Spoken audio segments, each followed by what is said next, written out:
What's good, y'all? Welcome back to Chins and Giggles, episode 100 or something, bitch. I forgot what episode we're on. Oh my god, 120 already, guys. Yeah. I'm doing my. You know what I just sounded like? Her makeup. You know what that sounded like? That one TikTok that's like, oh, a bunny or something. It's like how it starts talking like and it shows like. Oh yeah. I don't know how to explain it, but anyways, that's very much the energy I've been giving these days, bitch, because I am just about done being pregnant. Imagine. Can we talk about the fact that people thought I was giving birth last week? I was like, wait, hold on. Because the episode was a little late. And that was just they really me, thought. That was just me behind on my content. Imagine.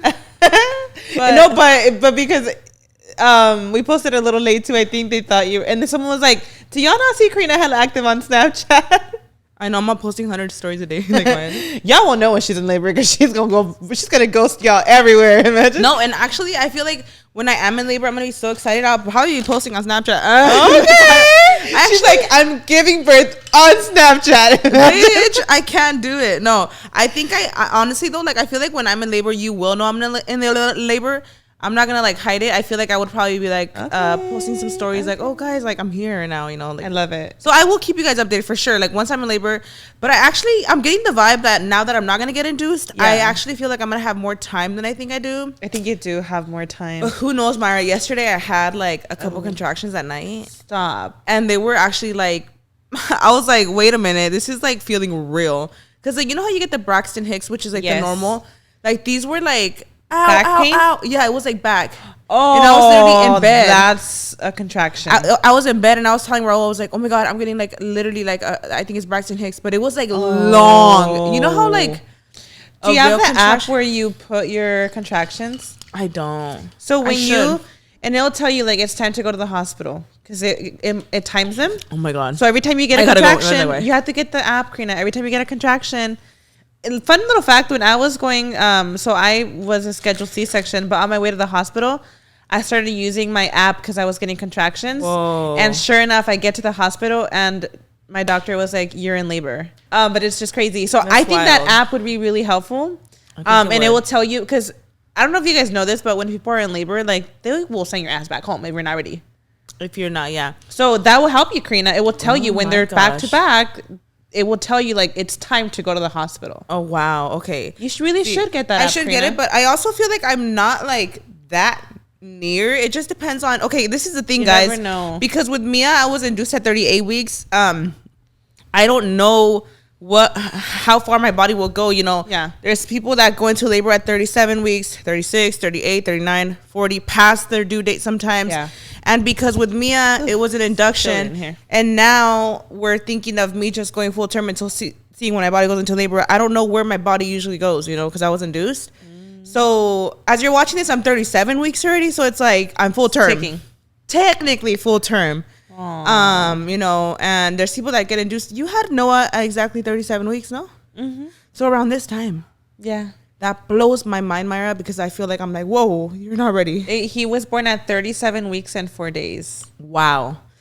That just a few days off 38 weeks. And that was even aside of the C-section.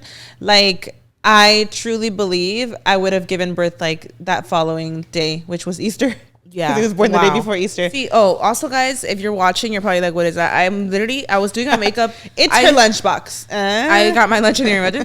I just did my makeup like right as we were setting up because that's how fucking like exhausted I am. That I just didn't even get ready. I was like, I can't go on looking like crazy. I feel like I've just been coming on here looking crazy. I've been loving your style, your pregnancy style. I haven't found it. I feel like you've been in dresses these past episodes, right? And you know why I've been in dresses? Because nothing else fits me. Oh, I love it. I think like that's literally why my iconic. Nothing fits me. It's giving Sunday church girl, like going to church. Is it? It's super cute. You know, just like what? I'm not kidding. It's that. It's the fact that nothing fits me because this is not my typical like style. She's all laughing. I'm all saying it's cute. Like no, it is. You know what? It's cute because it does give a wholesome pregnant girl, right? But I feel like for the past couple months, I've been trying so desperately find my pregnancy style. Yeah. Whether that's like, you know, like with cute jeans, like I wanted to be that girly, like in cute like cargos all the time. I love that with the crop tops. I don't know, so cheesy. But I wanted to be like a fashionista, pregnant girly. Like that one, like the sound from Euphoria. Like, I feel like I would look so cute pregnant. Mm-hmm.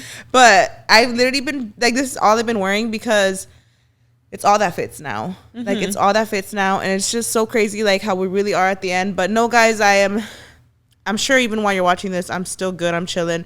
I will let you guys know when I go into labor. It just trips me out how it had me at, like, literally exactly 38 weeks. Because it puts it into perspective, like, that would be just, like, one more week. And me having a baby.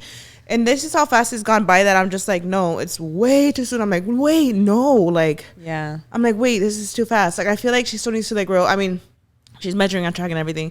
But I just feel like I'm just, like, it just flies by way too fast. Like, I can't picture having a baby in the next couple of weeks. Mm-hmm. But it's, like. And the more weeks you can get, the absolute better. Yeah. But I'm wondering, I'm like, because my mom, guys, I know that some people say that depending on your mom, it could also be like, genetics. Like if she goes into labor early, like you're likely also. My mom had all her kids at 37 weeks. Mm-hmm. I think the only one that she went like to her due date was Luis. Mm-hmm. But she said the rest of them, we all came at 37. So it makes me think like, that's right now. Imagine that me tomorrow giving birth. Oh my god. So I guess for me it's like in the air because I'm like, when would my body naturally go into labor? You're gonna really see like when is. Am I gonna go past my due date? Because if I do, it's in September, baby Mara. Wow, I know. But it's like it's right there where it's like I could give birth. Are you still having a Virgo regardless, or when does Virgo season start? I think I'm having a Virgo. Oh, well, unless I were to give birth like in the next few days. What season are we in? Leo. Leo. Oh, okay. Every Leo that I know in my life is like, please have a Leo baby. She needs to be a Leo baby. And I'm like, she could be, but I feel like she's leaning more towards a Virgo baby. But I thought about it. I was like, if I am still pregnant in September, like if I give birth until like mid-September, who knows how freaking, I mean, my due date's September 5th, I think. So if I do give birth around those days, I'm going to actually do like, because that, you know how everyone does a little belly with a pumpkin? That's going to be me celebrating like in September. I'm going to do the pumpkin on my stomach. That's like super cute. Get a little like fall, because I'm a fall freak. You guys know we love fall. And I always thought about like, oh, I'm not going to be pregnant in fall. We're fall girlies. But if I give birth in the first few days, it's like, wait, hold on. I actually could do like a little like pumpkin on my That's so cute. Full term belly vibes. I don't know. Yeah. I guess it just trips me out that I'm like, you're basically ready to be out. Like that just trips me the fuck out. I'm like, wait, that's crazy. Also, I know people were asking also about our niece. Yes. Our brother, yes, we had mentioned that she was going to be born that week, but we never mentioned when she was born, you guys. Yeah. So our niece is here. She is here. We have a new member to the family, but you know, our brother is a lot more private. I think a lot of people, even like in general, when it comes to our family, they're like, why don't you guys ever talk about your brother? He is a lot more private. Way more private. And he did voice that obviously he does want to keep, their daughter like really private, which we totally understand. So I feel like it wasn't our place to like, make that announcement, because even themselves, they haven't made that announcement. Exactly. But because they're so much more private with their lives. But yes, our niece is here and she's absolutely beautiful, and we're just respecting their privacy. Yes, guys, she's here all the time. We see her. I saw her literally yesterday. She's a queen. She's a cutie. The perfect little girl. She was induced at, she had her at 37 weeks. Yeah. So she is here, you guys, but we're just respecting their privacy. Also, our cuñada, like she doesn't even have Instagram. Like she literally is not at all in this world. She knows how we do YouTube and stuff, but even then, like she doesn't know anything about it and stuff. Like she doesn't even really like know the depths of like what we do online. Yeah. If they don't post her, like we're not gonna. And even then, that would. Even then, I'm respecting the fact that like they're not about that, and I'm not gonna post her. Yeah. Same. And that's just that's just that. Yeah. But she is here, and it's crazy how fast our family's multiplying so quickly, you guys, because now the girls have outnumbered the boys. Like now my parents have 4 nieces. 1, 2, 3. Well, the 4th one's coming. And the boys are outnumbered now. But it's just so crazy. Like, yes, my parents, I told them, I was like, it's crazy how just like a couple years ago, like half of your nieces and nephews were not here. And now look at you guys, like a whole village. It's just crazy. It's insane. Dang, that coffee has me wired up a little bit, girl. That's a strong ass coffee. I know, right? I had chamomile tea this morning. So chamomile tea, I have it usually like at night because you know it's supposed to like relax you. Is that the tea you've been talking about? The one that you told them about? No, that's green tea. Oh, I'm just in my tea era, girl. She's a tea queen. But no, you remember my mom used to make us like a specific tea when we had cramps? Oh, that's chamomile tea. Oh, so it actually helps with like falling asleep. So I take it at night. It's become my routine. I actually like it. It tastes a lot better than green tea. Okay. And I'll be like at nighttime with my chamomile tea. Helps me relax and unwind. And this morning, I'm trying to let go of coffee because I'm so addicted to it. Okay. Like I have my coffee every single morning. So this morning I was like, let me have a chamomile tea. Like, oh, okay. Like, let me replace it and see what I feel. Why don't you add milk and stuff? Like, people do that. Yeah, maybe I could make it fun, right? People do that, yeah. And I got a good sleep and everything, right? And I'm like wide awake and I have my tea. I don't even like notice. In my head, I'm like, well, you can have chamomile tea any time of the day, you know? Yep. And I'm like rocking Noah to sleep, like on my rocking chair. I have it downstairs now and I'm rocking him to sleep. You know, he's going down for his nap. Yeah. And all of a sudden, Brian's like waking me up. He's like, we gotta go. I was like, oh shit, I fell asleep. Wait. I like had just woke up after breakfast. Couple hours in, I fell asleep. I think it was a chamomile tea made me sleepy. Oh, does it make you sleepy? They say that it that's what it does. Is that kind of like magnesium? You know, they say magnesium spray helps you sleep. It could be. Because I got some because you told me about it. Magnesium. Oh, yeah, the spray. I haven't tried it. It's still on my nightstand. I got it for my fucking legs. Magnesium had me. I had gotten some pills recently. And I tried it out for a couple days. But, you know, they say don't fix anything that's not broken. Mm-hmm. You know, the hype was just there. And I was like, I'm just going to try it. And I feel like I'm going to be probably the first person to say that it was keeping me up at night. Keep what was the keeping magnesium? You up? No, magnesium is supposed to help you sleep. No, the way I was waking up with like anxiety, I would wake up and I was like, and then my dreams were so crazy. I heard about the vivid dreams. The vivid dreams were outrageous. I heard about that. And they say because you're in your REM sleep longer. And that's why you like vividly remember your dreams are just crazy. Why don't you just do this? You the dream spray more. The spray just on your feet. So the spray's sitting on my counter, but I just have to like fully just go in it, knowing that like if it happens, it happens. But keeping you up is crazy. I know. I wonder why it was keeping you up. And it could have been that it was like why. It's like when your body doesn't need it, why the fuck would you give it to it? Okay, like, that part. Kind of, you know what? Actually, I did hear about that. Like if you don't need it, your body might react differently. Yeah, because I mean, I sleep fine. I don't have issues with that. I needed that shit, Myra. My insomnia is fucking ridiculous. This is why I'm telling y'all I've had it with this pregnant. Do not drink chamomile tea, though. Oh, no. You're not supposed to when you're pregnant. I don't drink any tea. Okay.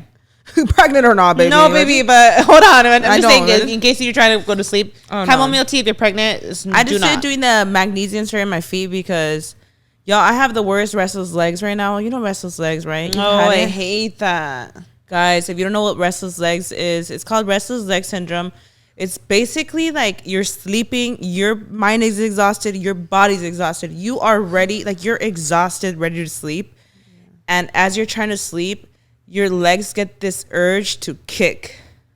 Oh. You know what I'm talking about, right? Have you had that before? Yes, I used to get that when I was pregnant. It's the fucking worst, bitch. Like, I heard that happens when you're low on iron also. Mm-hmm. So I am low on iron. And someone said I might be low on magnesium, so that's why I got the magnesium spray. I don't think it did anything for my restless legs. Yeah? It did nothing. People were like... taking iron? I'm taking iron, yeah. Like, that's just because like I've been low in iron in this pregnancy, so I'll take my prenatals, and on top of that, I'll take iron.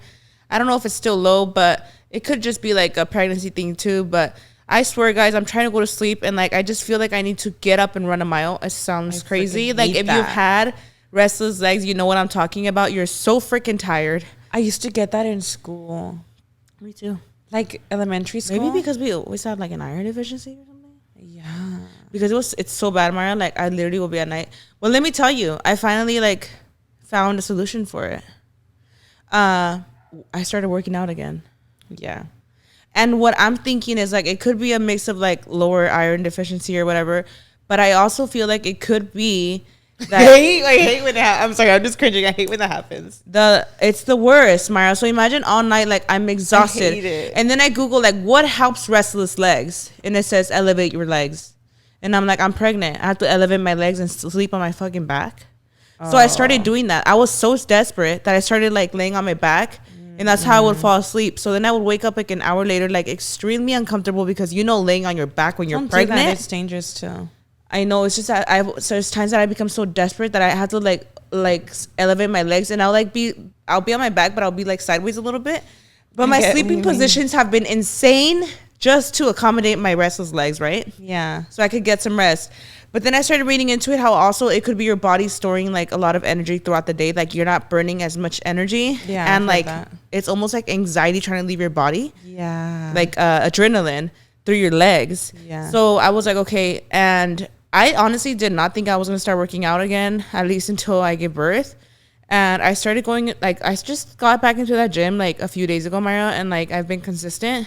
On day 1, I was able to get good sleep. That's incredible. On day 1, dude. And that was literally just me exercising my legs. Like, that's so bitch. good. It's been life-changing. I remember one time, this had to be like recent. It's rare when it happens. I know pregnancy, you do get it more often. But I remember one time recently, like, it woke me up. My leg was just kicking. And Brian was like, what is that? I'm like, bitch, my brain was clocked out while my legs were fucking...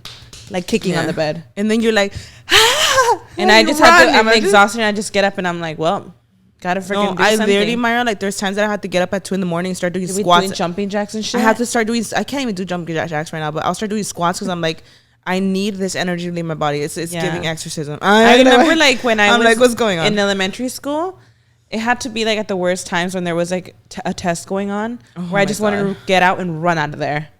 Not because of the test, bitch. No, my feet were like, I just couldn't. It's the absolute. No, you know what's worse? When I wouldn't even call it sleep paralysis. Maybe it is called sleep paralysis. I know there's different forms of it. Yeah. When I lay on my back and my conscious, like, that's basically what they say when it wakes up, but I can't even open my eyes. I'm just like, I just exactly start feeling like the weight, and I'm like, exactly what it is. And I'm like, I either fight it or just go to sleep suffocating. It's the absolute worst. It's literally a thing, queen. It is the absolute, and you know they say that it happens more when you're laying on your back. It's the worst. Sometimes it always happens when I'm on my back. No, and then sometimes it don't give a fuck. Sometimes like I'm laying sideways and then that shit still happens. I'm like, all right. And I know when it's about to happen too, because like I feel like my body starts paralyzing. I could feel it. Oh my god. Do you feel that too, where you literally start feeling like the paralyzation? Yeah. Because I will start feeling that where like all of a sudden like this like I'm sleeping. I just want to jump. And then I start feeling like this side of my body just like start going numb, and I'm like trying to fight it. And if I fully let it happen, like I'll just feel the rest of my body sink. You're just like sinking into the fucking bed. I know. That's exactly what it feels like. I hate it so bad, Karina. And then I'll just be like, okay, like I'll try to fight it for a few seconds. And if I feel like I can't, I just kind of let it take me. And I'm like, all right. Let it take you is crazy. And you know what? The last time it happened to me, Karina, I fucked up. Like when I consciously woke up, obviously, because that's what it happens. You're asleep and your conscious wakes up before your body. And I woke up and I think the blanket was on my face. Oh, fuck that. Fuck. When I tell you, I'm actually suffocating right now and I can't move. I hate it. That's what it feels like too. Like, and I was like, and then at some point I'm like, and then the more you want to like move, the more you can. And then you just have to like fight it, huh? Like, and you eventually, and they actually say that it helps when you start moving like a finger. Yes. Start with a finger, and then finally you're like, oh, but I hate it so much. I don't even want to go to sleep after that. I don't even want to go to sleep. Or kind of like when you have a nightmare, you don't even want to go to sleep after because you're like, bitch, the nightmares. These nightmares are insane. I hate that I dream so much because there's people that don't dream a lot, Myra. Well, that's why magnesium too. Like your dreams become more vivid. Does Brian dream? He doesn't really tell me about his dreams. Because I literally asked Raul, like, do you dream? Like, and he's like, it's so rare. He's probably not in his REM enough. He literally tells me like he like never dreams. I thought everybody dreamt a lot. He's not sleeping well, probably. Like I'm like, how do you not dream? And I feel like I asked different people, and there's people that would tell you like I don't dream at all. Like it's really rare. And there's people that tell like me, I have dreams too much. Yeah. I'm dreaming too fucking much. Me too. Like for me, it's like I'm gonna have a nightmare at least once a week because I'm always dreaming. Yeah, I hate that shit, and I wake up like I'm mortified. Like I can't. No, magnesium will have me dream I can't even say my dreams. I hate so the crazy. Dreams that are just so like outrageous, off-putting that there's nothing even like wrong in the dream, but the energy is just terrible. When you could just get that like impending like you just feeling. The room is screeching demons, but there's nothing there. Oh my gosh. You know what I'm talking about? Because I literally remember dreaming about like a specific room in a train once. Oh, hell no. There's nothing in the fucking room, bitch. It's just me sitting in the room. My dreams would create a really good movie. Yes. Like sometimes I'm like, damn, this would be a good ass movie. It's giving Insidious, where like the room is still, there's nothing there, but the music's like that. Oh. I had a dream like that recently about like a fucking train. I was in this train, like just in an empty train. And I was just sitting there, but like the vibes were fucking giving. I don't even, like, I woke up like envisioning this like box of the orange lighting in there and just like emptiness. And it was like the scariest energy in the world. Oh, hell you know what I'm talking about, right? Those dreams that you're just like, there's nothing weird going on, but you know the vibes aren't fucking there, bitch. I hate that. Are you the kind of person when, I don't know, it just kind of had me thinking when you said that Raul is not a dreamer. Are you the kind of person that like visualizes, like when someone says like apple, do you visualize it as an apple or do you visualize like the word apple? Oh, I see a green apple in my head. Okay, and well, I see a red one, but at least we visualize the apple. Huh? Oh shit, I don't like red apples. That's probably why. Me either. I like green ones. When I think about apples, I just always think about the red apples. Also with grapes, like I don't fuck with the purple ones. I never eat those. I know what you mean. I fuck with the green ones, specifically the cotton candy grapes. Oh, bitch, those are so good. Those are my favorite. I don't know, but isn't there a thing though? Like, isn't that a thing that specific people like think of like the word? They only think of the word. Yeah, they don't think of or the like actual vision. when they think about thoughts, they'll like think of it like silently, and I'm like, huh? What do you mean? Isn't that a thing? I think you. No, but like specific things like. When you read a book, I just pictured an apple. Like when you read a book, like you're reading it with like how you would like speak it, right? When I read a book, I'm like, there's characters in there, and I'm envisioning different voices. Yeah, different voices that you hear it, but like you're reading it, like, and you're hearing it, right? Yeah, like I'm putting pictures in my head, though. Yeah, and then there's people that like can read things without like. I think everybody's just brains. It's just there's two different people. Speaking of sleep and stuff, you know how like just people think about different stuff before they go to sleep? Like, what do you think about before you go to sleep? Like, do you just think about what you got going on the next day? You're stressed out. I think sometimes I'm either stressed or I think I'm like Googling random things. I'm on. Yeah, that's Zillow. Like, I don't even know. Like, Zillow is so real. Looking at houses I can't afford. No, I just like, I don't know. I can't. It's unpredictable. I'm either like planning my next day out or I'm like Googling the most random thing, like how tall is Jesus? Like, it's just the most random things that just come to my head. But for the most part, like, I feel like all my thoughts do come at the end of the day because it will keep me up. Have you heard of limerence? No. It's basically like, you know, when you go to sleep, like you always think about something, whether it's like stress or if you're, you know, everyone thinks about something before they go to sleep. Like when you're unwinding, about to fall asleep. Well, I guess there's people that I just learned about this, guys. If you experience limerence, you're somebody that like every day before you go to sleep, you're making up like a storyline in your head. Some people go as far as to like keep the storyline going, where they almost like fantasize a life continuously. So you could fantasize about this life whenever. But it's usually like more when you're going to sleep. So that's just like wild to me. And I was like, what is this? So I even looked it up on Reddit, Myra, and there's people that like really go through it. Wow. And someone said that when they're fully limerent, their instinct is to put their head on their pillow and immediately think and dream of their loved one that they've created in their mind. Wow. It's like a pacifier or a security blanket almost. Of like a fantasy that you're created. Wow. So, I mean, it is kind of cool when you think about it because like our brain is so powerful. The fact that you could just have imaginations. The closest I can get to that is when I'm having like an amazing dream and I go to sleep to keep living it. Okay. But it's not like a thought prior, if that makes sense. Yeah, it's almost like people like this person says, I fall asleep to dreams that soothe me and that my dreamscapes are sure to be filled with my desired reality. So it's kind of like you are envisioning your fantasy and to the point that you just keep like adding to it. So like you might have like a husband when you're in limerence or when you're fully limerent, and you know maybe you have kids with this man, and like every day you're adding to it, and this is fantasy that you're living. Could this be like manifesting? Like I mean because I feel like we all like okay, I can probably like go down the line and be like, oh, like these are my goals and this is what I want to have and this is what I want to do. Except you're kind of like almost every night it's like a made up reality, like it's fantasy, kind of like your Sims life.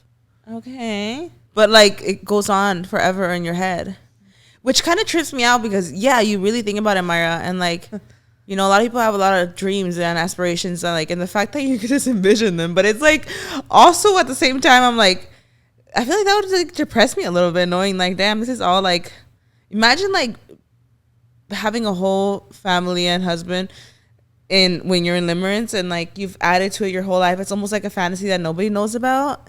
It's just in your head. That sounds like a movie, low key. I don't know. I just thought it was crazy. Like there's people that like they will actively add to their story, and they have like this entire fantasy in their mind that they think of.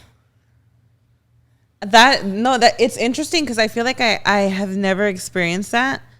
I can see how like I can see how it happens just because like even like I hope sometimes that I have control of the things I dream. And like if I want to dream of something, normally like I'll hope it before I go to sleep. And if I do dream of something that I do like bitch, I'm gonna go right back to sleep and hope I keep dreaming it.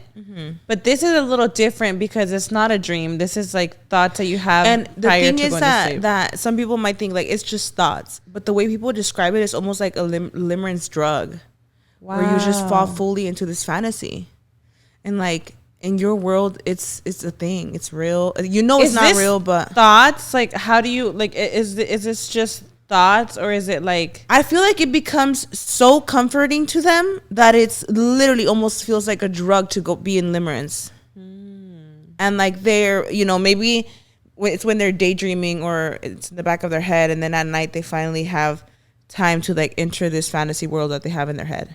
Wow. And that just tripped me out because I learned that today. Like, I didn't know that was a thing. Yeah. And like, there's people that really like have this full made up fantasy in their head where they have characters that they're adding to their story. Could this be people that you might know that you have a crush on, or is that not a thing? Oh, so sometimes, sometimes it could be real life people that you like your real crush in real life. Can you, and then in your head, you're like married to the icon, imagine? Honestly, queen. I'm dead. Okay, so how does it, is it like a role play that you do like in your head? I don't know. Role play is crazy. I don't know. I'm just trying to think like, how far do you take this like into reality, like in the real world? You know what I mean? I don't know. Like, right? Like, are you like acting out anything before bed? I imagine like what? It's all these rituals. Like, what's going on? Oh my gosh. I don't know. Like, it's just crazy, Myra, because you really do search it up.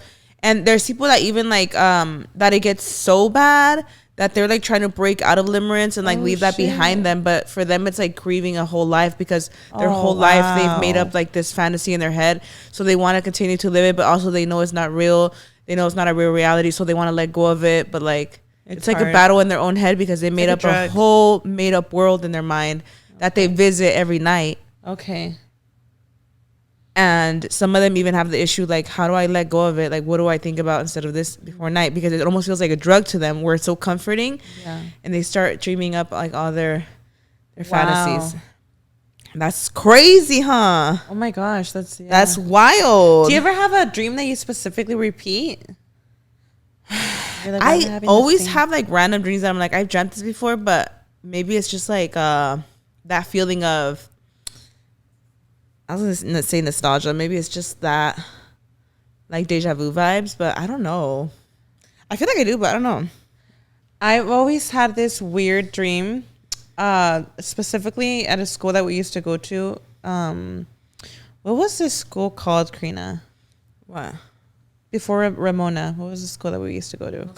Los Serranos. I dream of that school too. I have a specific memory at nighttime. Like I remember their fence was brick. Remember it was like kind of like brick blocks. The fence. Okay. I have a specific memory. It's not even a memory, but this dream is always like at night and it's foggy, and I'm always like trying to climb it, but there's an intruder not letting me free. It's the weirdest dream. Okay, that's weird. And I've had it my entire life. Okay, what? I will have the same dream. Could it be something maybe like once internal? or twice a year? And maybe, I don't know if maybe it's an internal trauma, but I cannot escape that fence. I'm like behind it and there's someone watching me and I cannot be free. Could it be that you feel deep down that you're almost like trapped? It's the weirdest right? thing. Because they say it kind of links to your... And not even joking, Karina, I have had this dream since I was in elementary school. Well, because sometimes like when you search up dream like meanings, like actual meanings, where it's like when sometimes you could dream about something and it says you're dreaming this because you feel like you're stagnant in life, or like you feel like someone set me free. No, I've literally had... Sometimes it does connect. I've literally had this dream since I was in elementary school. Like I remember because that's where I got my dream from elementary. So random. It is the weirdest thing, and like I always want to like climb it. Maybe and there's you have always There's always an intruder like not letting me like climb because I'm scared to like pass it because of that intruder. That's so fucking weird. It is the weirdest thing ever. It's the weirdest. I don't even know the reason behind it. Dream experts. Why am I a little girl dreaming that? Like it's still childhood trauma that I don't even probably know of. That's wild. Sometimes childhood trauma like blocks off as an adult, and maybe it's something that's like. Yeah, I'm not sure like what it is. Not to jump back into the limerence thing, but I just saw somebody mention on Reddit that like they tried to like escape their limerence lifestyle, but that for them it's not the issue of falling asleep and thinking about the limerence fantasy. She mentioned that for her it's waking up in the morning and involuntarily having sex dreams about her imaginary man in her head. That like she tried to escape it at night, so. When she's in the state of limerence, like she kind of got past that night thing, but that in the morning for her, it's like, I can't escape it because I'm fucking every morning in my dream. Queen shit, honestly. Honestly, queen shit. If you can't have him in real life, you can't have him in your dreams, that's girl. A fucking man. He coming into your dreams too, girl. Imagine. He said, you ain't going anywhere, baby. Imagine. That's a real man right there. She tried to dump him. This is how you know men ain't shit, because her imaginary boyfriend is still chasing her, and he's like, I'll get you in your dreams, baby. If he could, he would. It's all I gotta say. Imagine okay. Her imaginary man. Imagine That's crazy though, huh? Like, wow. Your mind will do some crazy shit. It's really, when you think about it, like the brain is so powerful that it's actually scary. It's like when you die, like your brain will shut all your organs down but keep itself alive as long as it can. Fucking queen. Fucking queen is crazy. She's a low-key a narcissist. Imagine like the brain. I feel like every organ is a narcissist. They're gonna do everything. No, the brain is like the power source to everything. I mean, literally, we are what we are right now. Our brain is the one controlling everything, controlling your body. She's such a narcissist. She doesn't even know like when she's being touched. She don't feel. She is literally. Yeah, like when you think about the brain, Myra, it's so smart. I mean, it's the simple fact, Myra, that people have so many mental illnesses and like disorders. Like that's how powerful your own mind is, that it will control you. Oh hell no. Anxiety, depression, that's all the mind, the chemicals in the brain, all the unbalanced chemicals sometimes. Like your brain will fuck you up and fuck up your life. Oh. And when you're dying, the bitch will shut down every organ and she will be the last to go. Okay, Karina, how much do you think you're paying in subscriptions every month? The answer is probably more than you think, right? Too much. That's all I know. I know it's too much. Well, you're not alone, girl, because over 74% of people have subscriptions they have forgot about. Girl, I got 30 subscriptions and I only know 2. And thanks to Rocket Money, I'm no longer wasting money on the ones I forgot about. Get this, most Americans think they spend about $62 per month on subscriptions. But get this, the real number is closer to $300.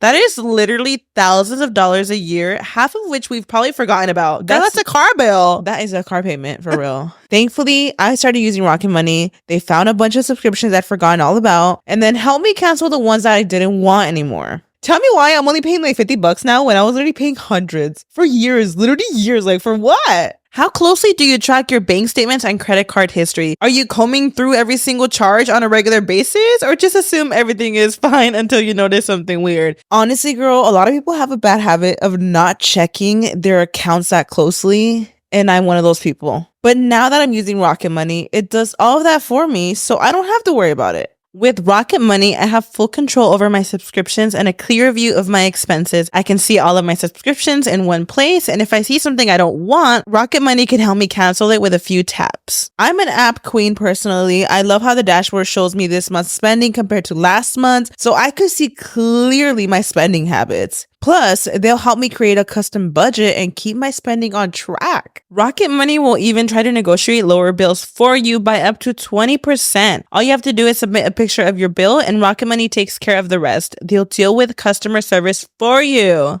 In case you're still wondering what Rocket Money is, it is a personal finance app that finds and cancels your unwanted subscriptions, monitors your spending, and helps lower your bills so that you can grow your savings. Rocket Money has over 5 million users and has saved a total of $500 million in canceled subscriptions, saving members up to $740 a year when using all of the app's features. So stop wasting money on things that you don't use. Cancel your unwanted subscriptions by going to rocketmoney.com/chins. That's rocketmoney.com/chins, rocketmoney.com/chins.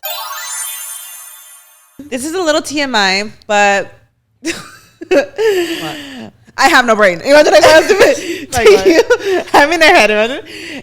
Do you have orgasms in your sleep? I think everybody does, and it's so random. Oh, I feel better. I feel like I'm always having orgasms in my dream. You really didn't think that anyone else had it? Because every time I tell Brian, he's so weirded out about it. What? Not that he's weirded out, but it's whole world almost like new to him. It's so real. Let me tell you why. My libido, is it called, is completely gone right now. Don't touch me. Like, I don't want to have sex. Like, I am so far, guys. I literally tell Raul, I'm like, girl, until I give birth plus the 6 weeks, like, I'm so sorry. Like, for me, it's like possible. I'm not kidding, Myra. Like, these days, like, it's happening because I feel bad and I know it's been a while. Aww. And I'm like, okay, queen, go off. And then that's it. I gotta, like, this is so TMI, you guys, but, like, you know, we're all girlies here. Or understanding or whatever. Like, literally, I was like, you need to go buy lube. Like, that was the only way to do it. Oh yeah, I had to get to that point pregnant. Like, and before it was never like an issue, like, at all. Imagine that way. And now it's like, I need that because there's no way. Like, I'm dry as a Sahara. Like, there's nothing happening. But it's crazy because your mind, again, going back to the brain, she needs to get satisfied. She needs her, like, she needs her itch, you imagine? Because even me, like, not wanting to do anything with it, Myra, I will have dreams like that. Yeah. Where I wake up in a scream orgasm. I'm just kidding. Are you physically having these orgasms, or is it our dream creating it? I think you are physically having them. I think, right? Because in your dream, when you're having them, like, you're almost like waking up and you're like, oh my gosh, I'm like having one. Like, it's real. It's happening. So that's what I'm saying. Like, your body almost like even knows, because like the fact that like physically me, I'm like, I can't. Like, the last thing on my mind. Could we? And even my dreams are making them happen. Could we be having them when we're not? My brain's active? taking care of me. I'm just kidding. She's really taking care of herself. Bye. What are you saying? Wait, could this be like a sign that like you're not having enough sex and you're having like orgasm dreams? I don't think so, because I feel like they just come really randomly. It's really random. I'll tell Brian, I'm like, it happened again. He's like, what? Like, wait, how often are you having them? Seasonal, I think. Like, I feel like sometimes like it's like very consistent, and then sometimes it's like, oh, okay, like that was a bit, like, you know. I don't know. Oh my god. They just come out of the fucking blue, baby. Like, I'm not in control of my dreams. That is so funny. No, that's real. Like, I could even just be like in my dreams sitting there and like I'll get an orgasm. Like, I just don't, I don't know what is going on. That's the thing about dreams. Like, they're like, so random. It's like it's either you or it's not, baby. It's my dream. It's just my brain taking care of herself. The weirdest thing. And like you said, sometimes like you almost wake up and you're like, wait, that really just happened. Yeah, it's so weird. That actually reminded me, like, did you ever watch that show? What show was it, Myra? Where they were showing a woman that like had involuntary orgasms. Like every second. And like it was like literally a reality. Like, I think it was like, I don't think it was like, it wasn't the episode, not the ones like the weird ways to die. It wasn't that one. No. It was a certain. Do you guys please comment below if you guys know what I'm talking about? It was like this documentary on this woman, and like every other second she would have an orgasm, and like the fact that they did a whole show on this, and like they're showing her on screen like having moaning and everything, and she's like moaning, and it's like the slightest trigger, she's like sets her off. But it's so sad because she was like actually like it was debilitating. Over. It was debilitating. She would cry about it after, and it's like that's so sad. It's just so crazy how like who pitched this? Wait, you know how you just said crying after? I remember coming across this couple. It had to be Dr. Phil or some crazy show like that where like the husband would cry after they did it. Oh, he would actually like cry. Okay, that's an ick. Wait, I'm so sorry. Wait, it's an ick. Why isn't it an ick? I feel like for me it would be an ick. I'd be like, you're crying again. No, because that used to be me. What? And you know what's really weird? Wait, sometimes it will happen like rare occasions. What? And they say it's like when you all the emotions, when you climax, it's like it's so like, you know, and then you just dip intense? down. It's almost like your hormones like every. Is it just so intense?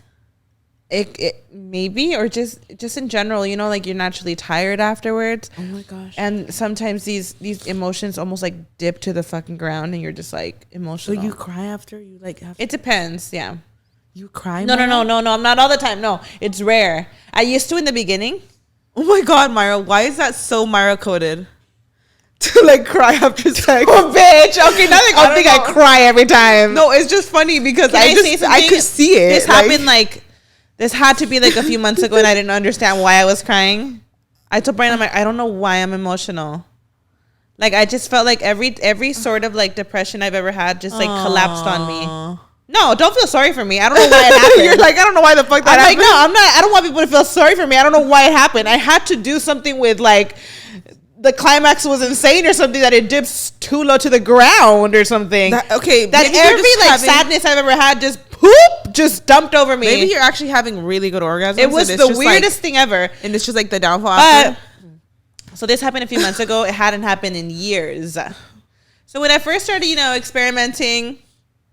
Like, I guess there came a lot of guilt with it, like experimenting, because you're like, oh my gosh, like it's so new to you. Okay. So in the beginning, I would always cry because I just felt like I was disappointing like little old me. Okay, you know I can see that. Like, I feel like that's real, right? Like, I can see that. Yeah, no, like when you lose your virginity, I feel like the first times is always like a little like weird, you know. It's like, but baby, 8 years deep into marriage, bitch, you know, like, no, because I don't know how that happened. Like, I'm telling you, that actually makes sense though, because like the emotions are so high. It's kind of like we're like this hadn't happened in years though. So for me to have got that feeling, it was like the absolute weirdest thing ever. It's like when people come off of like a drug, they get like all depressed. That's probably the orgasm. The orgasm is just so good that you're just in tears. It was actually afterwards. Crazy. Yeah, it was crazy. I don't think I've cried after. Yeah.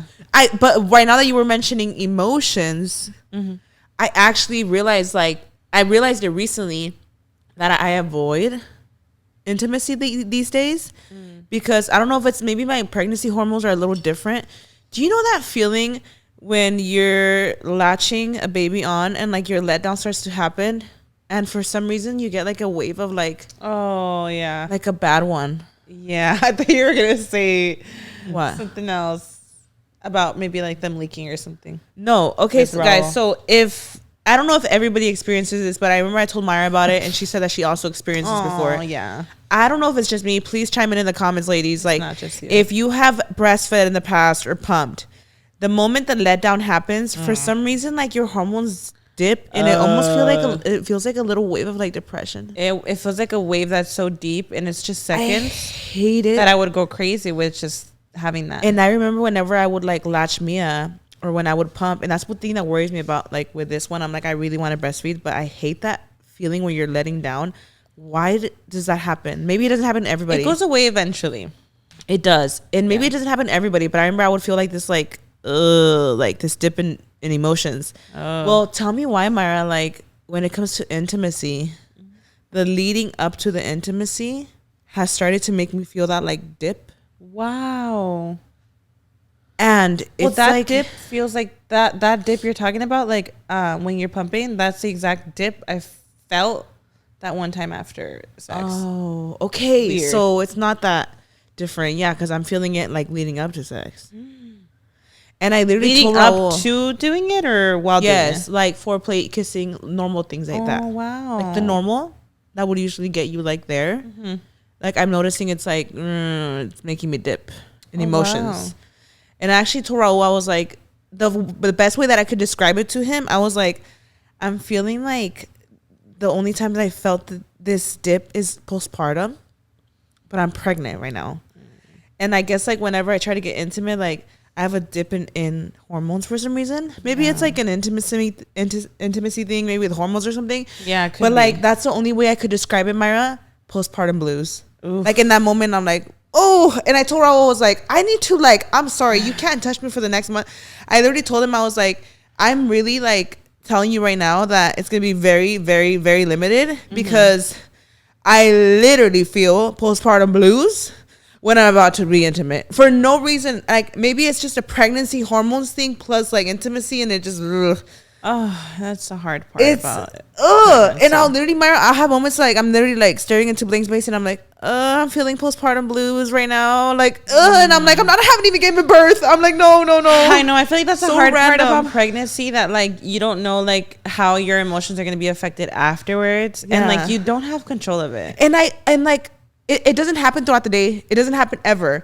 But for some reason, like role play leading up to like the act, I'm like, oh, I'm dipping in emotions. I'm like, it's a hormone. I don't know what the fuck it is. I don't know if I'm the only one. It's only like I didn't experience this in my last pregnancy. It's so random, but I'm like, the pregnancy. I can't take it. The pregnancy be just. So not only am I dry as a Sahara and just not wanting it, on top of that, I try and then like my hormones dip and it's like, ugh. I don't like it. It's weird, but. Have you heard of exposure therapy? Exposure therapy, a little bit, but not really.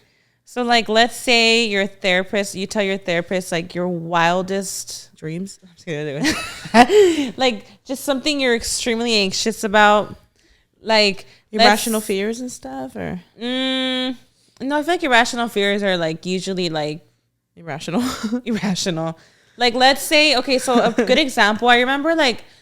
This had to be years ago. This was like enchilada night. I remember the whole squad, we would always go to Stater Brothers. We would go crazy buying all this junk food. I remember. Okay. We were at Stater Brothers and this like woman comes up to us. Okay.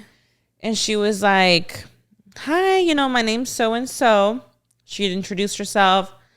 I would love to I'm trying to make new friends. And I remember her telling me like my therapist recommended exposure therapy. Aww. Because she had like major anxiety, like social anxiety. Social anxiety. So, and I remember she was like, yeah, like let's hang out. I would love to get together. She wrote down her number and everything. And I feel like we were younger and we didn't really understand it. And, sure enough, we never like contacted her. And I feel so bad. But that was her exposure therapy. And I feel like that was so brave of her to do that, because even myself, I would not do that. See, and that was very brave of her. And I'm sure it helped her even if nobody reached out. Yes. Because honestly, like in this day and age, like if someone comes up to me and like, I'm meeting new friends, here's my number, I want to hang out with you, I would be scared.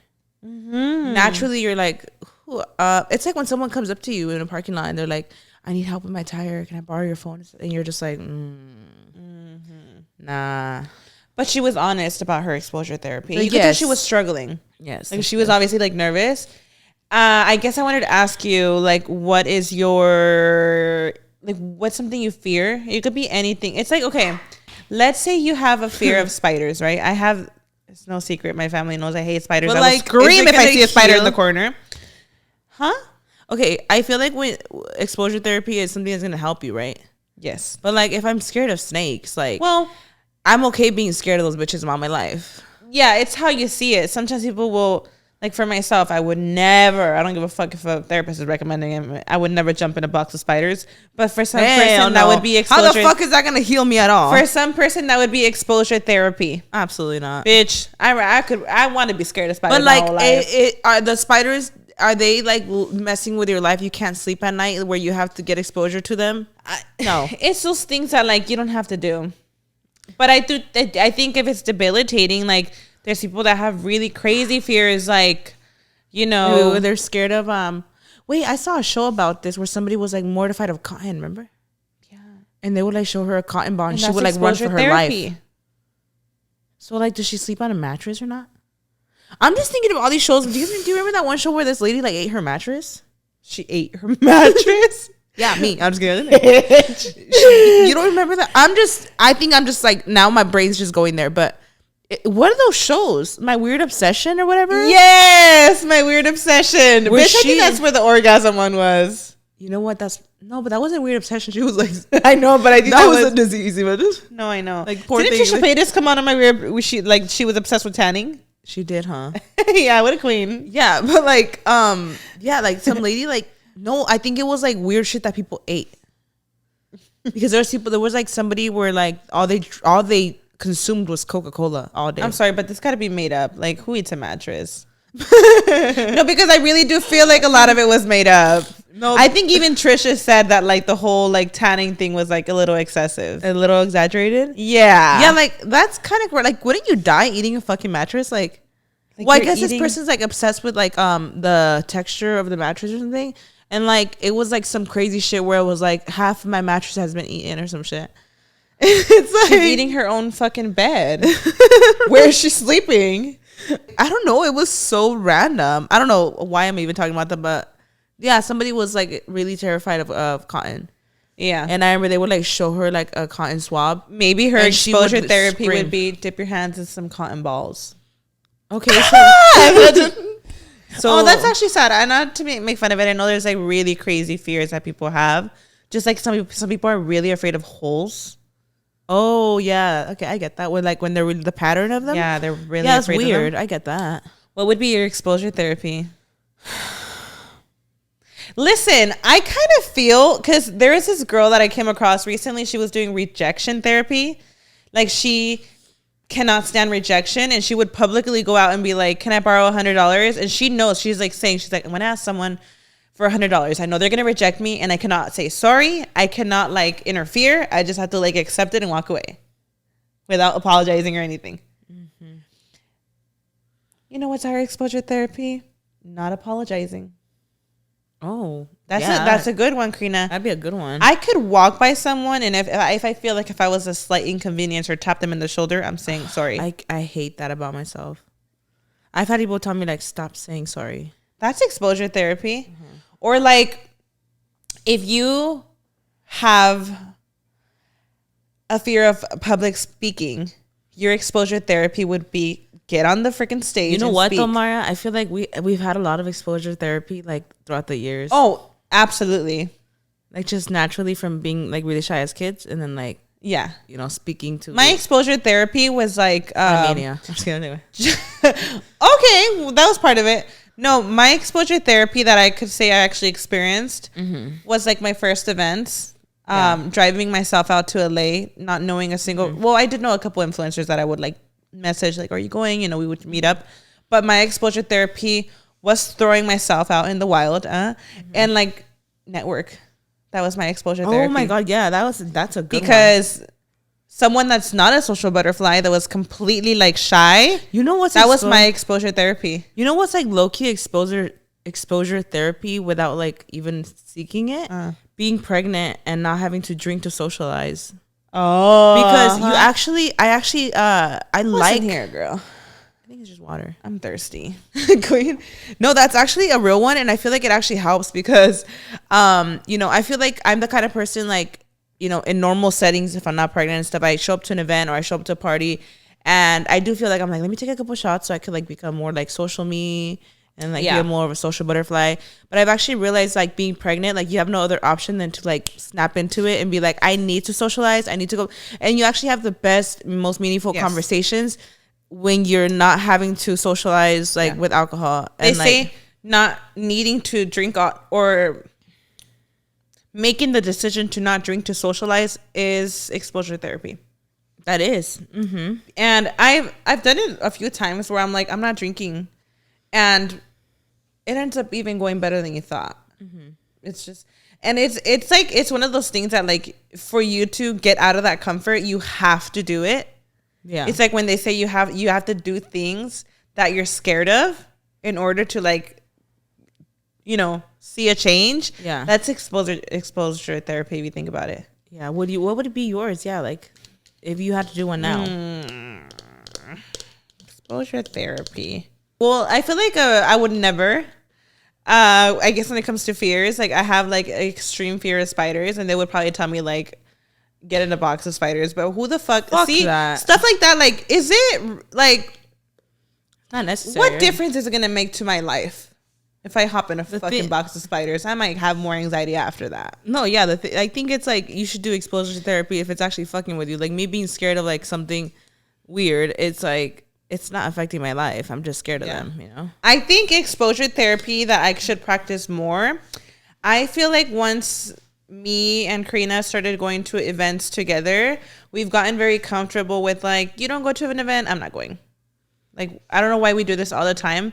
And I think about back then, like me and Karina had very different audiences back then. And when she had to get her stuff done, she would get it done. When I had to get my stuff done, we would get it done.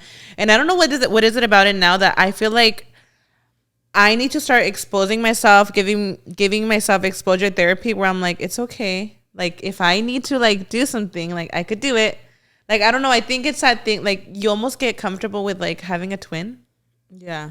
But we have done a lot of things on our own. Like you did a lot of beauty events on your own, and I also did a lot of things like VidCon and other things that I did on my own. But I feel like we're getting used to it again. Where I'm like, no, girl. If you need to go to an event and socialize, go do it. It's part of your job. Like, why are you letting it like hold you back? No, I get that. Does that make any sense? Yeah, I get it. Like I feel like, especially Karina, like being pregnant, the whole pregnancy, I almost feel like we slowed down with events because you're pregnant. The same thing with me. That's how I felt when you were pregnant. That's exactly how you felt when I was pregnant. When you were pregnant, I was like, and I would never understand why you stopped going. I'm like, just go. Like, why are you waiting for me? And the same no, and I know you're probably on the same boat right now with me. I feel the same way, Karina. 100%. And because I don't want to go anywhere. I feel like I've missed so many events, and I'm like, what are you doing? Because I know, Mara. It's the weirdest thing. I think we got used to it again. And I'm like, no, mama, get that exposure therapy. I feel like especially these last weeks, I've just slowed down and all of that stuff like that. I just don't want to put any energy towards like anything besides just resting. Totally understandable. But it's just funny because I feel like I've been needing like that exposure therapy again. It's the weirdest thing. But I will say social media was my exposure therapy for sure. Yeah. I guess like speaking in public too, like public settings, like when you guys did Slimania, like me and Peter were like the MC duos, and we would literally speak on stage. I feel like that was definitely exposure therapy because we were literally like having to like come up with something to say on stage and keep the conversation flowing. And we had to like do Q&As with people, and we were full on MC duos. And I feel like that kind of like pushed me out there to just not be shy doing things like that. Speaking on that stuff, do you actually have any irrational fears? Irrational fears? Or like phobias, like weird phobias that spiders is not weird. Like, is there any weird irrational fears that like people don't know about? Is it irrational like for me to like turn the light off and I think like there's a demon behind me? That's normal. Okay. Like when you turn off the light and run upstairs. Yeah, that's normal. Yeah. Is it an irrational fear if I'm like always thinking of the worst thing that could happen to me in a slime mixer? Oh my God. That's definitely an irrational fear. But it's real. That's scary. I think it could actually be really bad if you fall in a slime mixer. So I think it's actually real. Okay, that's just scary. It's a real fear. But like maybe I shouldn't think about it much. But I think about it a lot. You know what I thought was irrational? What? Dying in a plane crash, bitch. And it's not. And come to find out, it's not irrational because it's still very possible. Did you hear about the Brazil plane crash? I didn't. Oh my gosh. What happened? It was literally just a few days ago, girl. A plane crash. I think it was like 61 on board or 64. Oh gosh. And they all obviously passed. And people literally like the plane just fell from the sky. It was like spinning. How the fuck does a plane just fall from the sky? And there was a pilot that had like stitched a TikTok, and he was saying that like sometimes like the pilots are taught this, but sometimes depending on the air and how the wings are, like you could just drop out of the sky. I thought someone did a TikTok saying like, oh, it's like being in Jello. You can't fall from the sky. That's what people said. And there's still like so now we actually have to fear just falling from the fucking sky. That's an irrational. I thought was an irrational fear. And you really could just fall from the sky. Oh my God, I think that's. You know what? Like the trippiest thing about this crash. So Oh, gosh. If you haven't heard of it, it was in Brazil. A plane crashed. So the craziest thing about this that people are talking about, there was like 10 plus people that were sent to the wrong gate. So by the time that they redirected them to the right gate, the flight was already about to take off and they did not let them in. Like a group of people that just randomly, they were sent to like the wrong gate. And there was a specific man that was arguing with a person on the gate. Like, I need to, you know, when you get in, they scan your ticket, like arguing with a person. So afterwards, when they found out about the crash, that he went like running to the worker and like hugged him and thanked him like, you saved my life. Wow. Karina, Final Destination shit. What the fuck? No, like true Final Destination shit. There was a group of people trying to run to the gate because they had sent them to the wrong, they were waiting at the wrong they were gate. Meant to not and they missed the flight. So they were meant to not get on that flight. And people are like shocked. They're like, how is it like not just one person, not two, a group of just random people that were in that flight were redirected on the wrong gate? Oh my Can gosh. You imagine being the person, Karina, possibly being irritated, annoyed that you missed that flight immediately after like realizing that plane just crashed? Literally, you were not part of that. The scene from Final Destination, except in Final Destination, it like yeah, and it's like, are you the person that thinks like, oh my god, like that was destined not for me not to happen, or are you thinking like, now this is some Final Destination shit that death is gonna catch up? No, I think I would think like I wasn't meant to be on that flight. That part, and then there was also like other 4 people like that were in a car that their Uber like got them there late. And they're also like extremely grateful that they missed their flight. I just on top of those 10 people. See, now that's scary though, because I feel like most plane crashes happen because of like technical things like taking off and landing. Yeah, right. I think it's like obviously in the air still, but they're explaining it the way that it happened. It literally was like spinning, like going down. The whole thing about like just falling from the sky is just I can't. And it's so sad, you know. They're showing the people. I think their youngest one. So sad. It was like a 4-year-old girl. Oh, saddest thing, Karina. And you know what? Like, I hate like bringing these vibes onto the podcast, but it's just so sad. This is like real life, and it's like, you know, like randomly when you can't sit with your family, they just randomly separate you, and you just kind of have to like push through the whole flight. No.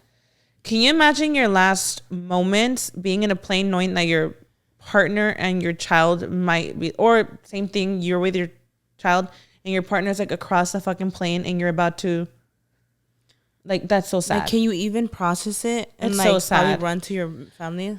It's terrifying.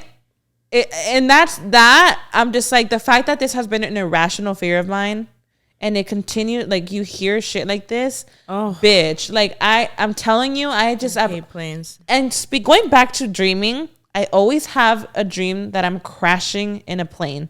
Okay. That I'm like falling. I'm falling and I wake up before it hits the ground. All the freaking time. Mm-mm. Oh my gosh. And I don't know. Like, it's so scary. And the fact that this just happened a few days ago, and there was a pilot that said like, it's rare, but it could happen. It's like with the turbulence where like where spins almost like the air, like, yeah, like it just loses its control. The plane loses control. This is why I will never get over my fucking fear of planes. Because like people are like, it's an irrational fear, like you're very likely not gonna be in a plane crash. Bitch, it's happening all the time. And it very well could happen to you. So have the fear, baby. It's okay. It's okay to have the fear. It is very rare, but it's just unfortunate. Like, it's not like, I know like in a car crash, like, you know, yes, there's a likelihood that you could pass in a car. A lot of people, yes, unfortunately do, but a lot of car crashes are very subtle. A plane crash, there's nothing subtle about it. Yeah, you're most likely gonna die. Very likely gonna die. I don't know. That's was an irrational fear. Oh my god! Wait. So do you think like? I strongly believe like it was just not obviously their time, and I think that makes people kind of confused. Like, so, like, what about the people that did die?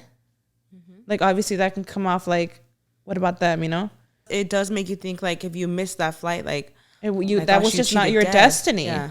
There you go, that part. Not cheated death. It just wasn't your time. It just wasn't your time. And I honestly believe that, Karina. I guess I can tell you about a moment when I felt like it was just kind of like really weird to me. I don't know if I've told this story before. What? So I remember once we were coming back from Picolandia. We were celebrating Marisol's birthday. And obviously everyone had drank. I was the only sober one because I was pregnant. I was being the responsible driver. And I remember we had gone to your suegra's house to pick up Mia. Oh, okay. We had gone to pick her up, and I remember like for a while, your mom was just like talking to Raul for a while, and I was like, oh my God, like your even mom. You were like, your suegra, sorry. Oh. Your suegra was when you guys went to pick her up, she was just talking for a while with Raul. And I remember like we were all tired. I was even thinking like what's taking so long? Even you were like, oh my God, I don't know what's taking so long. Like, why are they talking for so long? Oh, okay. Like it was just one of those moments, you know. Yeah. She was just like wanting to like talk. And I remember like it being like a while when we were just there waiting. And then we end up pulling up, like finally we're taking off. Raul lives like right by a light. Mm-hmm. We end up pulling up to the red light, and there's a car in front of me. And the light's green. I'm like, it's already green. Like, why aren't they moving? Like for me, I'm like already trying to like step on it. But the person in front of me is not moving. You see a car like take the red light. And I was like, oh. And you're thinking like, if this car wasn't in front of me, I would have gone. Yes. And in that moment, Karina, I was like, I don't know what guardian angel's watching over me, but thank you for having us there wait. And it was that person in front of me, Karina. If I was already like, oh my God, come on, it's green, I would have been that person to take because it's green on me, wouldn't have checked. And that could have been the end of us. Oh my gosh. That could have gone so different, Karina. Oh, that's so scary. And we were all in that car. Yeah. Like, can you just imagine that though? Yeah. So those are moments that I'm like, oh my gosh, I don't know who was watching over me, but thank you. It's so tragic, Mara, because so many horrible accidents are really those things that happen like in a blink of an eye, and you're like, oh, if it was just 1 millisecond. Yeah. And it happens where people like when end in tragedy. Yeah. No, and I believe obviously like, you know, so I'm not saying that these tragedies that do happen to people that no one was watching over them, of course, you know. No, yeah, no. But like I do believe in that there are like, oh my God, people that watch over you, Karina. That's so crazy. Like that is one of those moments where I was like, till this day, Karina, it like I think about it, I'm like, oh my God, has his mom not talked for just a little longer, like we would all probably be dead. It's so crazy. It kind of haunts me. Is that not crazy, Karina? I can't, girl. Do you ever feel like you've ever had like a weird moment like that where something was like protecting you? No, like I mean, I'm sure. Yeah, just pregnancy brain. I can't. It's okay. No, but that's when they say when something doesn't happen when you're late to something, take it as a blessing. When something was denied to you, take it as a blessing. Mm-hmm. Yeah. Something as little as like, you know how Elizabeth's birthday trip, we kept planning it, and something would always happen, and it just didn't happen. Like you plan something out and then it doesn't work out, and then something else happens around those days, and you're like, this is why I wasn't meant to go there. Like there's all of this is going on. Yeah. Yes. Like that's just, I don't know. I just find that crazy. Speaking of just like irrational fears or phobias, I want to name some fears that you've probably never heard of, and I want to see if you actually have any of these, because they're not as uncommon apparently. Okay. These are some of the weirdest and most rare phobias. Okay. Phobia number 1, arachibutyrophobia. What is that? I don't know what the fuck that said. It's a long ass word. Arachibutyrophobia. It's giving dinosaur. Arachibuty? Arachibutyrophobia. What does it mean, girl? It's giving like some kind of fucking T-Rex or something, but it's the fear of peanut butter sticking to the roof of your mouth. You're like, terrifying. You imagine? It's uncomfortable, but it's not like, wow, this is terrifying. I kind of get it though, because like I hate like peanut butter in my mouth. So it would just set you off into instant panic. I guess. Okay. Instant anxiety attack. It's a fear of peanut butter sticking to the roof of your mouth. While the phenomenon has happened to everyone at one point or another, and it has happened to everyone. Yeah. People that have that are just extremely afraid of it. The severity varies from person to person. Some with a condition that may be able to eat small amounts of peanut butter, but others will completely avoid eating peanut butter or anything with a similar consistency.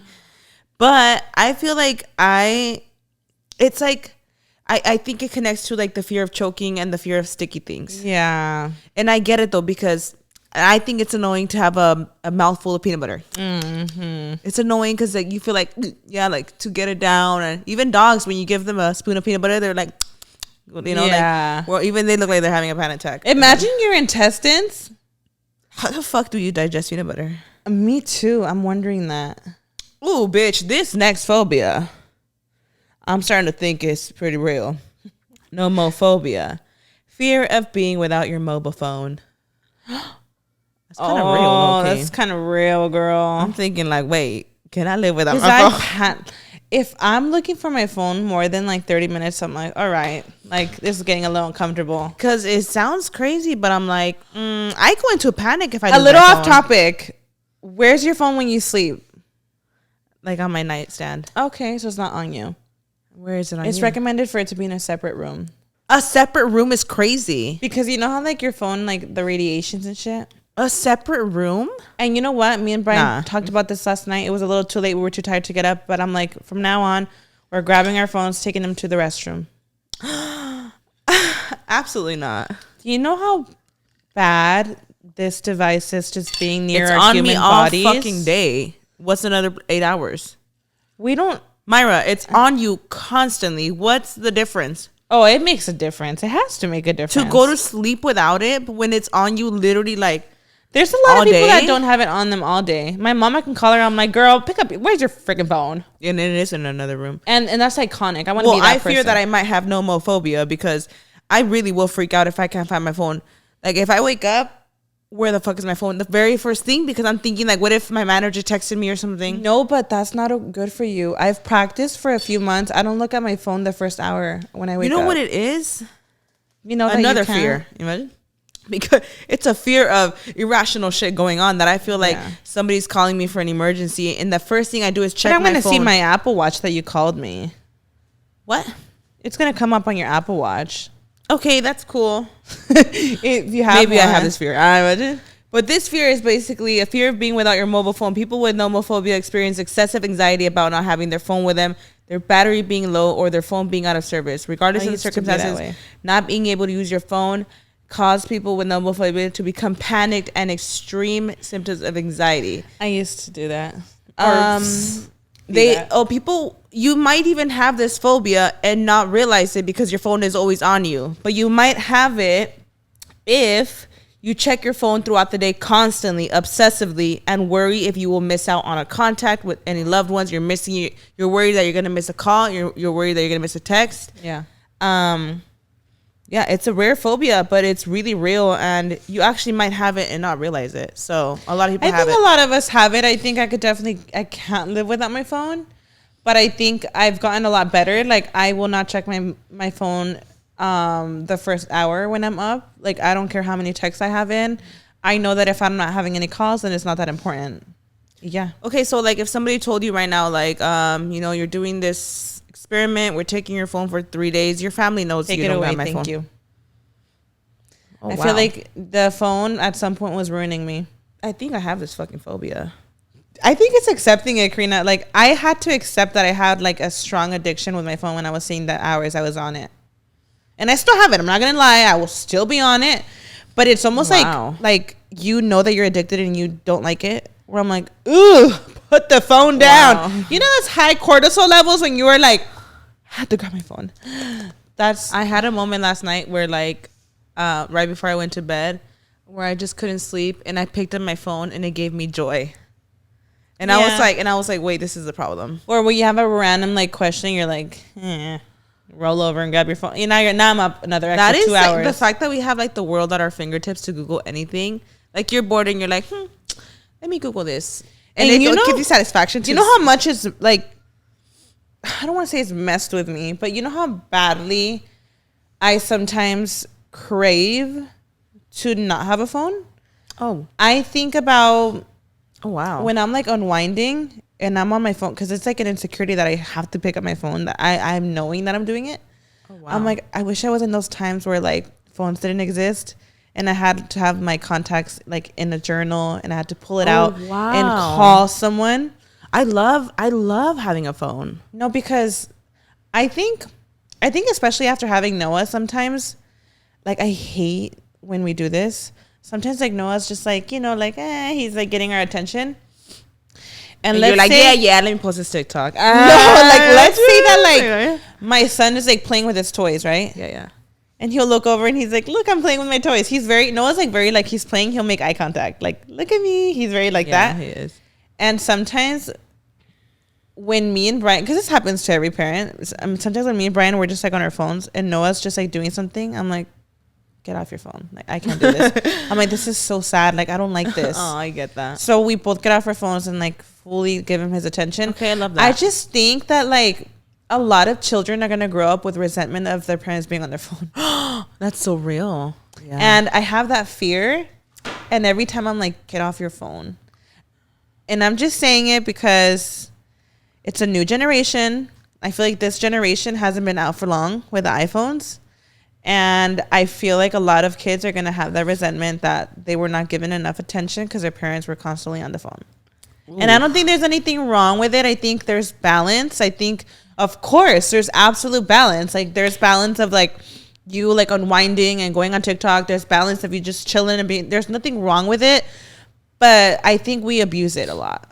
Okay. And it's becoming insecurity, Karina. Like... Oh, my God. It's becoming insecurity where I'm like...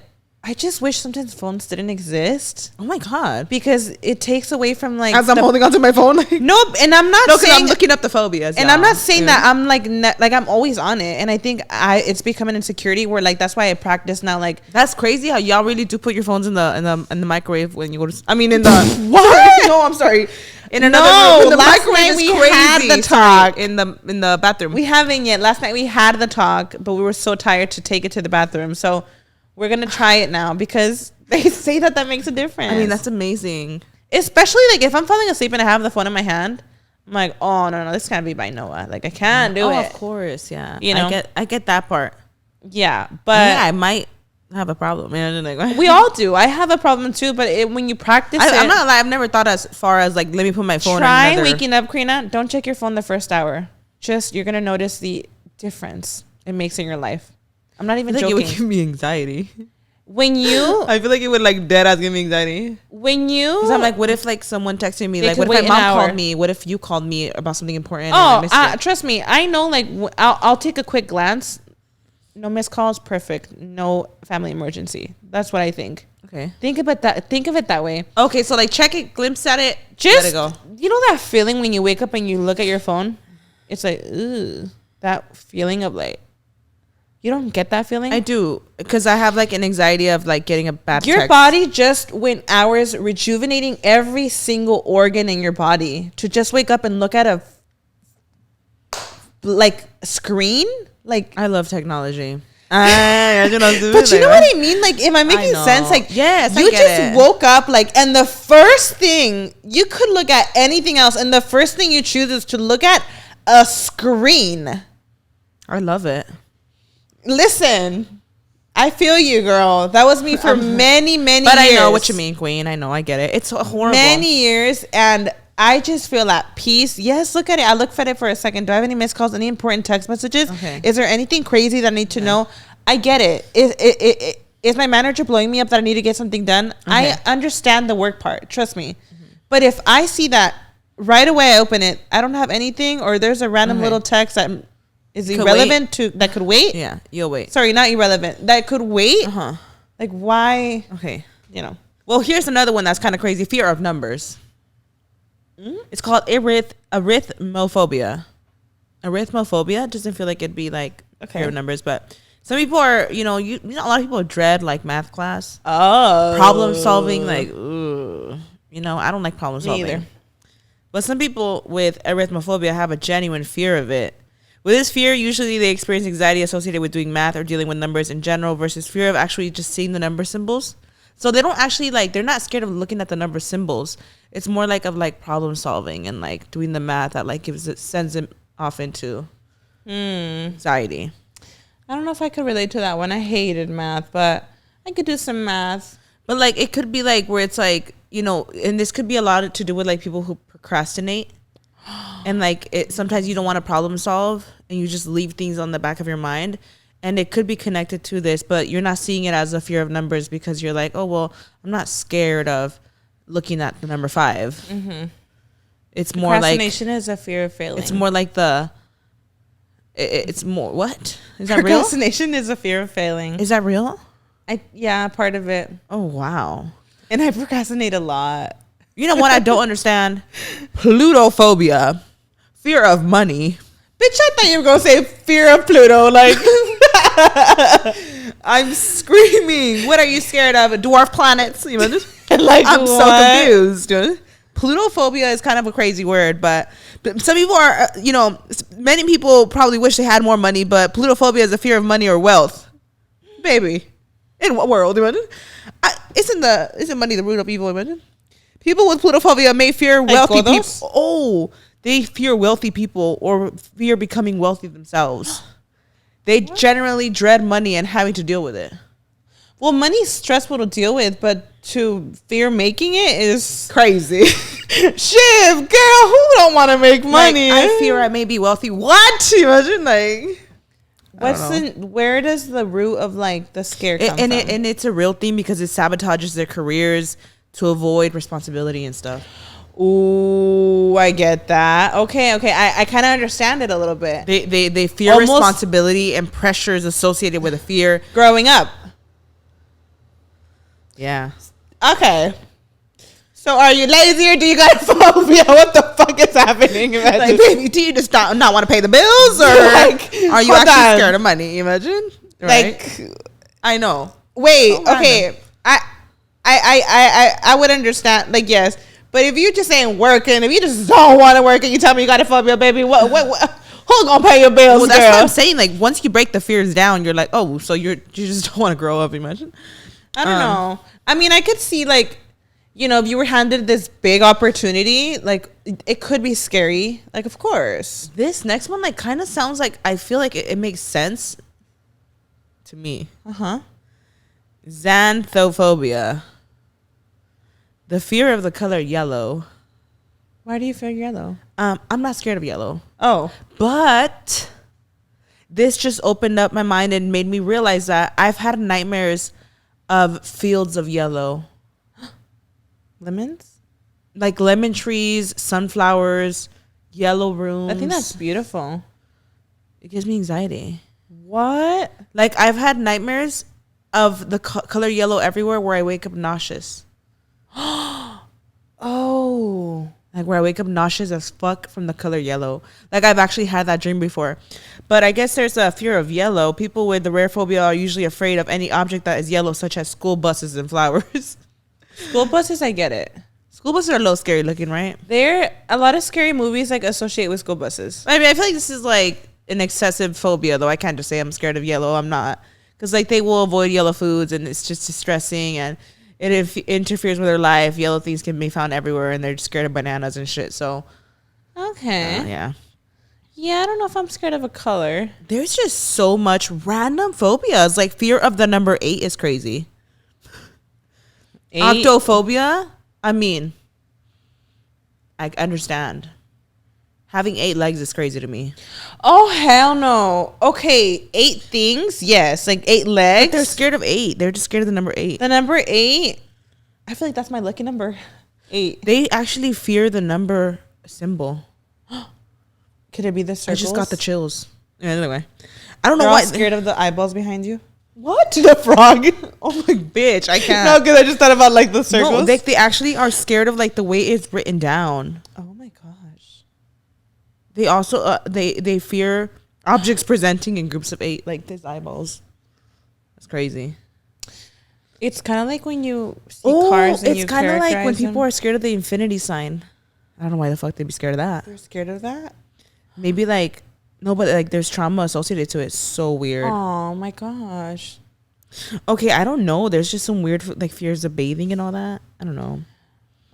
The whole visual thing, like how they're scared of 8s, it's kind of like when you kind of like visualize like a car. A car? Not anything to do with fear, but do you ever visualize a car and you're like, that's a boy or that's a girl? Oh, what's going on? I thought I had something on me. Oh my god, I think I did see something on you. What is it? No, I think I did see a dot, but I don't know if I'm tripping. No, a dot. I saw like a little black dot. I don't know if I'm tripping. I don't know if I'm tripping. Why am I scared of the number 8? I'm like, no, okay. I think I did see a dot. Like a black dot. I swear I felt like something crawling on my arm. I think it was probably a spider or something. Don't say, Myra, don't. It was not a spider. Don't say that. You're lying. I did see a dot. Don't, Myra. Oh, no, it was a little, I think it's a little speck of dust. I'm about to go into labor. I don't know, bitch. I'm tripping. I did see a dot. Why? Speaking of phobias, why am I getting scared? Like, oh my God. Yeah, that's how I get.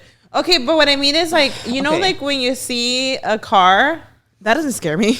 I'm not saying it scares you. Oh. When you visualize it and you see its eyes and its like lips and like. Okay, bitch. Like when I see a bus, I'm like, okay, big back queen. Okay, bitch. Do you guys get what I mean? Oh my God, big back queen is crazy. Like, I think if I consider myself something, I'd probably be a school bus. Okay, Myra. You know what I mean? Okay, big back queen is crazy. So when you like put like people to objects. Yeah. Like, so do you ever see somebody walking around and you're like, you're definitely a school bus? No, but I see like a car and I'm like, oh, like you're cute, you know. You're like, cute. No, like you're a queen. Like I can see your eyes and like you almost put like a character to them. They look cute. Or sometimes like if I see like a trash can, I'm like, you look so funny. A trash can? Karina, you have told me about this before. The trash can? There's objects that just look funny. Oh yeah, there's objects that look funny. Yes, but like even cars, like I could see a certain like shaped object and I'll be like me, you know. Yeah, the school bus is crazy. Like the cars, I could almost like see like their personalities. Okay, you gotta get what I'm saying. When you like it's a girl or it's a boy. Yeah. Oh yeah, I do that too. Yeah, I do that. Like what? I know. I'm looking. Is your car a girl or a boy? I don't know if my car is like a person. I don't think so. You don't refer her to anything? No, I don't. Okay. Maybe I don't like analyze objects like that. I am the kind that sees a car and like I've put its eyes and mouth on it. Like, oh shit, I don't do that as often, Mara. Yes, I will look at an object sometimes and I think it looks hilarious. Yes. Yeah, I think like trash cans. Like I'm talking about like the big trash cans, like the recycling dumpsters. The dumpster trash cans are just like tank queens. They're tanks. Me, you know. Like they're just funny looking. Okay, but yeah, like crazy. Cars. Yeah, like I'm definitely a bus. I'm definitely a school bus. They're just so like big and long, like queen. I don't know. It's just funny. Okay. Anyways, that was a little random topic, but. What is this episode all about? Fucking fears and dreams and buses, imagine, and big back queens. Like, why? Like, what is this? But that wraps up below. This. Yeah, let us know your phobias. You know what? Oh my God, it's just so random. Because right now, when I was looking at the list, there was one about belly buttons. I'm not scared of belly buttons, but I have a fear of poking my belly button. I hate it with a passion. Really? And this one, I saw this. It's called omphalophobia, fear of belly buttons. It's a fear of belly buttons. People will avoid seeing or touching belly buttons, even their own. That's crazy. I hate belly buttons. In fact, when I get my tummy tuck, I'm gonna tell them to remove it. I'm just kidding. I'm on queen. No, that's fucking weird. It's all just gone. It's all just belly buttons remind me of Jeepers Creepers. Yeah, but like I'm not kidding, Mara. Like for me, like to poke my own belly button, it makes me like It's so weird. Even like when it comes to cleaning it, never like pokes it for fun. She does, and I hate it. I'm like, don't touch my belly button. Ooh. Even touching her belly button, I'm like, nope, can't do it. Wow, that's crazy. I don't fuck with belly buttons. Oh, fuck belly buttons. That one-sided beef. Oh gosh, I don't like belly buttons. That's interesting. I've never thought about that. And I don't know. I think it's because I have a hernia in my belly button. Hernia? I've been told I have a hernia in my belly button. How does that happen? I don't know, but when I touch my belly button, like if I put my finger in, I feel something like squishy protruding on the inside. Shut up. And I heard I have a belly button hernia. And I think that's what's made me fear poking my own belly button. Because even when it comes to cleaning it, I literally, like, it has to be quick. Wow. I fucking can't stand it, Maya. I hate belly buttons, including mine. Oh. I don't fuck with them. That's crazy. I've never heard of that until now. Mm-hmm. Wow. But we hope you guys enjoyed this episode, you guys. You're like, anyways. Yeah. It's done with. It's getting removed. I'm just kidding.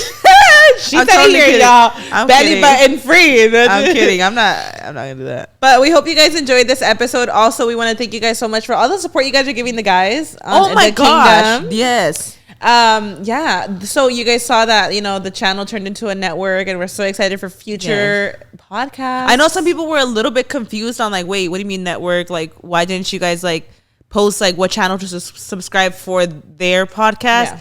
And we mentioned how Chins and Giggles, we're just basically turning it into like a fun network where there's going to be more podcasts. Yeah. All it means is there are more uploads coming, and there's more branch podcasts coming to the Chins and Giggles network. That's all. Shout out to the Kingdom. We're so excited for them, and they are also so grateful. I'm sure they already told you guys on their other episode, but they are so grateful for all the love you guys are pouring onto them, and we can't wait to see what's in store for them. Yep.